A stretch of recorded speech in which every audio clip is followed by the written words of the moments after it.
ഒരുപാട് ആളുകൾ ആരാധിക്കുകയോ ഒരുപാട് ആളുകൾ തെറി വിളിക്കുകയോ ചെയ്യുന്ന ഒരാളെ പറ്റി നമ്മൾ എങ്ങനെയാണ് ഡിസ്കസ് ചെയ്യുക? തൊപ്പി അല്ലെങ്കിൽ MRG ഗ്യാങ്ങിനെ കുറിച്ചാണ് പറഞ്ഞു വരുന്നത്. എല്ലാവർക്കും അസ്സലാമു അലൈക്കും. തൊപ്പി ചെയ്യുന്നത് നല്ലതാണോ ചീത്തയാണോ? തൊപ്പി ചെയ്യുന്നതിൽ സമൂഹത്തിന് എന്ത് നന്മയാണ് ഉണ്ടാവാൻ പോകുന്നത്? തൊപ്പിയാണോ നിഹാദാണോ നല്ലത്? തൊപ്പി നിഹാദിലേക്ക് എങ്ങനെ കൺവേർട്ടായി? ഇങ്ങനെയുള്ള കാര്യങ്ങളൊന്നുമല്ല ഞാൻ പറഞ്ഞു വരുന്നത്. തൊപ്പി എന്നൊരു ക്യാരക്ടർ എങ്ങനെ ഫോമായി, അല്ലെങ്കിൽ തൊപ്പിയേക്കാൾ വിയേർഡായിട്ടുള്ള ഒരു ക്യാരക്ടർ എങ്ങനെയാണ് ഉണ്ടായിത്തീരുന്നത്, ഇതിനെക്കുറിച്ചാണ് നമ്മൾ ചർച്ച ചെയ്യുന്നത്. ഇത് പറയുന്നതിന് മുമ്പായി ഞാനൊരു എക്സാമ്പിൾ പറയാം. നിങ്ങൾക്കൊരു സുഹൃത്തുണ്ട്. സുഹൃത്തിന് നിങ്ങൾ വലിയൊരു ബോട്ടിൽ മദ്യം വാങ്ങിക്കൊടുത്തു. അയാൾ അത് കംപ്ലീറ്റ് ആയിട്ട് കുടിച്ചു തീർക്കുകയും അയാളുടെ ബോധം പോവുകയും ചെയ്തു. കുറച്ച് കഴിഞ്ഞിട്ട് ഇതേ ആൾ തന്നെ നിങ്ങളുടെ ദേഹത്ത് വാള് വെക്കാമെന്ന് വിചാരിക്കുക. നിങ്ങൾ അയാളെ ചീത്ത പറയുമോ? ഇവിടെയാണ് എനിക്കൊരു തിയറി പറയാനുള്ളത്. തിയറിയുടെ പേര് ചക്കക്കുരു തിയറി. നോർമലി ചക്കക്കുരു തിന്നു കഴിഞ്ഞാൽ ഭൂരിഭാഗം ആളുകൾക്കും വയറ്റിൽ ഗ്യാസ് ഫോം ആവും. നിങ്ങളൊരാൾക്ക് വയറ് നിറച്ചും ചക്കക്കുരു തിന്നാൻ കൊടുത്തു എന്ന് വിചാരിക്കാം. കുറച്ച് കഴിഞ്ഞ സമയത്ത് അയാൾ ഗ്യാസ് ഫോം ആയതിൻ്റെ ശേഷം വളി വിടാൻ തുടങ്ങി. അത്ര നേരം അയാളെ കൊണ്ട് ചക്കക്കുരു തീറ്റിച്ച നിങ്ങൾ തന്നെ അയാളെ ചീത്ത പറയാണ്. ഇതിൽ നിങ്ങൾക്ക് എന്തെങ്കിലും ഒരു ലോജിക്കില്ലായ്മ തോന്നുന്നുണ്ടോ? ഇത് ഞാൻ വെറുതെ ഒരു തിയറി പറഞ്ഞതല്ല.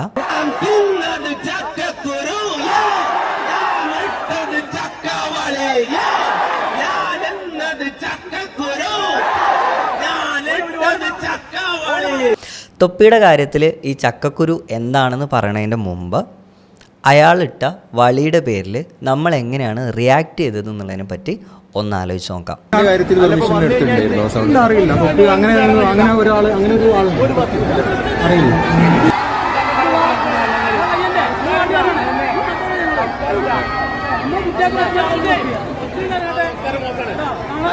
അല്ല, ഇപ്പൊ 4 മണിക്ക് 4:30 വരും വന്നു കഴിഞ്ഞാൽ വളി എന്ന വാചകം പബ്ലിക്കായി പറഞ്ഞുകൊണ്ട് മാത്രം ഒരാളുടെ വീട്ടിൽ അയാളുടെ വാതിലൊക്കെ ചവിട്ടി പൊളിച്ച് കയറിയിട്ട് അയാളുടെ മുടി പിടിച്ച് വലിച്ചഴച്ച് വണ്ടി കയറ്റി കൊണ്ടുപോയി അയാളെ മർദ്ദിക്കുകയും അത് വലിയ വാർത്തയാവുകയും അയാളെ നമ്മൾ ഘോരം തെറി വിളിക്കുകയും ചെയ്തു. അത്ര വലിയ തെറ്റൊന്നും എനിക്കൊരു ക്രൈമായിട്ടൊന്നും എനിക്ക് ഇപ്പോഴും തോന്നില്ല. അതൊരു ക്രൈമല്ല അതായാലും. പക്ഷെ എൻ്റെ മോനെ ആ സമയത്ത് ഇപ്പം ഞാനിത് ചിരിച്ചുകൊണ്ട് പറയുന്നില്ലേ, ആ സമയത്ത്. പക്ഷേ നിങ്ങൾ എപ്പോഴേലും ആലോചിച്ചിട്ടുണ്ടോ എങ്ങനെയാണ് തൊപ്പി ആയത് എന്നുള്ളത്? ഇതിനെക്കുറിച്ച് തൊപ്പി എന്നെ പറയുന്നത് ഇങ്ങനെയാണ്. എൻ്റെ വീട് എന്ന് പറഞ്ഞാൽ ഭയങ്കര സ്ട്രോങ് ഇസ്ലാം ബാക്ക്ഗ്രൗണ്ടാണ്. മ്യൂസിക് കേൾക്കാൻ പറ്റില്ല, സിനിമ കാണാൻ പറ്റൂല, പിന്നെ എല്ലാം ആറാമാണ്, ലോകത്തെല്ലാം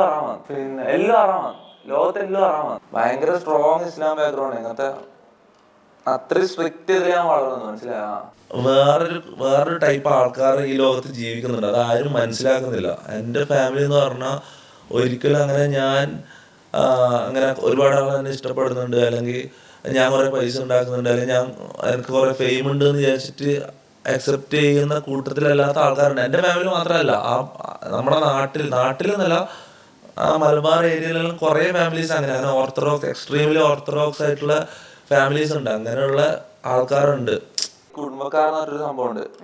ഇങ്ങനെ ഇടക്കിടക്ക് വന്ന് ചോർന്നുകൊണ്ടിരിക്കോ, ഞാൻ ചെയ്യുന്നതെല്ലാം അള്ളാഹ്ക്ക് നേർക്കാത്തതാണ്, ഹറാമാണ്, അങ്ങനത്തെ രീതിയിൽ പറയുന്ന മാത്രമല്ല ഇടക്കിടക്ക് വന്ന് അണുകാറാക്കും, ടോർച്ചറാണ്. നമ്മൾ പലപ്പോഴും കൺസിഡർ ചെയ്യാത്ത ഒരു കാര്യമാണിത്. മതങ്ങൾ പൊതുവെ മനുഷ്യനെ കുറച്ചുകൂടി നല്ല മനുഷ്യനാകാൻ വേണ്ടിയിട്ട് ഹെൽപ്പ് ചെയ്യുമെന്നാണ് പറയാം. പക്ഷേ വെറുതെ ആലോചിച്ച് നോക്കൂ, ഈ മതം ഏറ്റവും നന്നായിട്ട് പ്രാക്ടീസ് ചെയ്യുക അല്ലെങ്കിൽ എക്സ്ട്രീമായിട്ട് പ്രാക്ടീസ് ചെയ്യുന്ന സമയത്ത് അതിൻ്റെ നേരെ വിപരീതമായിട്ടുള്ളൊരു ഫലം ഉണ്ടായിക്കഴിഞ്ഞാൽ എങ്ങനെ ഉണ്ടാവും? എക്സാമ്പിൾ പറയുകയാണെന്നുണ്ടെങ്കിൽ, ആസ് എ പേരൻറ്റ് നിങ്ങൾ വീട്ടിലുള്ള ഒരു ചെറിയ കുട്ടിക്ക് ഏറ്റവും ഇഷ്ടമുള്ള കാര്യം എന്താണെന്ന് നിങ്ങൾക്കറിയാം, അയാൾക്ക് അതിൽ കഴിവുണ്ട് എന്നുള്ളതും നിങ്ങൾക്കറിയാം.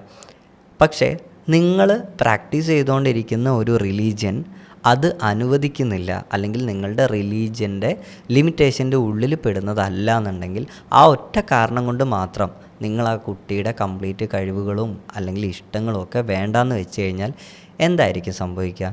സ്വാഭാവികമായിട്ടും ആ കുട്ടിക്ക് നിങ്ങളോടും നിങ്ങൾ പ്രാക്ടീസ് ചെയ്യുന്ന റിലീജിയനോടും ഇഷ്ടമില്ലാതാവല്ലേ ചെയ്യുക. മതങ്ങൾ ഒരു മനുഷ്യനെ നന്നാക്കുകയാണ് ചെയ്യുന്നതെന്നുണ്ടെങ്കിൽ, അതല്ലെങ്കിൽ ഏറ്റവും നല്ല മനുഷ്യനാക്കുകയാണ് ചെയ്യുന്നതെന്നുണ്ടെങ്കിൽ, തൊപ്പിയുടെ കേസിൽ തൊപ്പിയുടെ വീട്ടുകാർ അല്ലെങ്കിൽ ചുറ്റുപാടുമുള്ള ആളുകൾ നന്നായിട്ട് മതം പ്രാക്ടീസ് ചെയ്യുന്ന ഓർത്തഡോക്സ് ആയിട്ടുള്ള ആളുകളാണ്. അവർ ആ മതത്തിൻ്റെ ലിമിറ്റേഷൻ്റെ പുറത്തുള്ള ഒന്നിനെയും അക്സെപ്റ്റ് ചെയ്യാത്ത ആളുകളാണ്.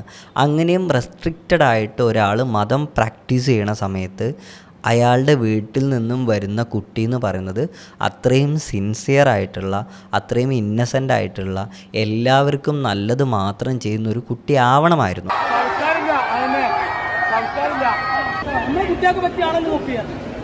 പക്ഷെ അത് ഇല്ലാതായ സ്ഥിതിക്ക് ഒരു കാര്യം നമുക്ക് ഉറപ്പിക്കാം, ഏത് മതമാണെങ്കിലും എക്സ്ട്രീമായിട്ട് നിങ്ങൾ പ്രാക്ടീസ് ചെയ്യുക എന്ന് പറയുന്നത്, അല്ലെങ്കിൽ അതിൻ്റെ എക്സ്ട്രീം റിലീജിയോസിറ്റി എന്ന് പറയുന്നത് നിങ്ങളുടെ റിലേഷൻസിനെ, കുടുംബത്തിനെ, നിങ്ങളുടെ കരിയറിനെ എല്ലാത്തിനെയും ബാധിക്കുന്ന ഒരു കാര്യമാണ്. അപ്പോൾ പിന്നെ എവിടെയാണ് ഒരു മതത്തിൻ്റെ നല്ല പാർട്ടുള്ളതെന്നാണ് നിങ്ങൾ വിചാരിക്കുന്നത്? എല്ലാ മതങ്ങളും ശരിക്കും പറഞ്ഞാൽ മനുഷ്യനെ നന്നാക്കാൻ വേണ്ടിയിട്ടുള്ളത് തന്നെയാണ്. പക്ഷേ എല്ലാ മതത്തിലും കയറി കൂടിയിട്ടുള്ള ചില പുരോഹിതന്മാരുണ്ടാവും. ഇവർ ഈ മതത്തിലുള്ള നല്ല കാര്യങ്ങളെയൊക്കെ മറച്ചു വെച്ചിട്ട് അതിലുള്ള പ്രാക്ടീസ് ചെയ്യുന്ന കാര്യങ്ങളെ ഭയങ്കരമായിട്ട് ഹൈലൈറ്റ് ചെയ്യുകയും അതിൽ കുറേ ലിമിറ്റേഷൻസ് വെക്കുകയൊക്കെ ചെയ്തിട്ട് അവർ സ്വയം ഈ മതത്തിൻ്റെ ആളുകളായിട്ട് മാറാൻ തുടങ്ങും. ഈ മതത്തിൻ്റെ ആളുകളായിട്ട് അവർ സ്വന്തക്ക് മാറിക്കഴിഞ്ഞാൽ എന്ത് സംഭവിക്കും? അവർ പറയുന്നതാണ് മതം എന്നുള്ള രൂപത്തിലേക്ക് വരും. ഇവിടെ തൊപ്പിയുടെ കേസിൽ നമ്മൾ പറയുന്ന സമയത്ത് എനിക്ക് തോന്നിയിട്ടുള്ളൊരു എക്സാമ്പിൾ, ഈ കോഴിമുട്ട നോൺ വെജാണോ വെജാണോ എന്ന് ചോദിക്കുന്ന പോലത്തെ ഒരു കാര്യമാണ്. കോഴിമുട്ട വെജാണെന്നുണ്ടെങ്കിൽ അതെവിടെ തൊട്ടാൽ പിന്നെ നോൺ വെജ് ആവുന്നത്? ഓക്കെ, ഇതേപോലെ സ്ട്രീമിംഗ് എന്ന് പറയുന്നത് ഒരു ഹറാമായിട്ടുള്ള കാര്യമാണ്, മതത്തിൻ്റെ ഉള്ളിൽ പറ്റാത്തൊരു കാര്യമാണ്, റെസ്ട്രിക്റ്റഡ് ആയിട്ടുള്ളൊരു കാര്യമാണെന്നുണ്ടെങ്കിൽ ഇന്ന് സ്ട്രീമിംഗ് ചെയ്യുന്ന അല്ലെങ്കിൽ യൂട്യൂബിൽ ലൈവായിട്ടിരിക്കുന്ന എത്രയോ ഇതേ മതത്തിൻ്റെ സ്കോളേഴ്സ് ഉണ്ട്. അവർ സ്ഥിരമായിട്ട് ഈ പ്രാക്ടീസുകളെക്കുറിച്ച് സംസാരിക്കുകയും ഈ പ്രാക്ടീസുകൾ ചെയ്തുകൊണ്ടിരിക്കുകയും ചെയ്യുന്നത് ഇതേ ലൈവിലിരുന്നിട്ട് തന്നെയാണ്. അതിലവർ ക്യാഷ് ഉണ്ടാക്കുന്നുണ്ടോ ഇല്ലേ എന്നുള്ളത് മറ്റൊരു കാര്യം. ഈ ചെയ്യുന്ന പണി ഹറാമാണോ അല്ലയോ എന്നുള്ളതാണ് എൻ്റെ ചോദ്യം. ഞാൻ വിചാരിക്കുന്നത് സ്ട്രീമിംഗ് എന്ന് പറയുന്നത് ഒരു മീഡിയ ടൂള് മാത്രമാണ്.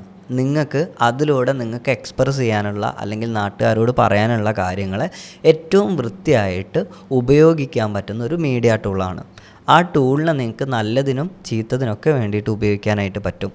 അപ്പോൾ ആ ടൂൾ ഒരിക്കലും നിങ്ങൾക്ക് ഹറാമാവുന്നില്ല എന്നുള്ളതുകൊണ്ട് തന്നെ ആ ടൂളിനല്ല പ്രശ്നം, സ്ട്രീമിംഗ് ചെയ്യുന്നതിനല്ല വിഷയം.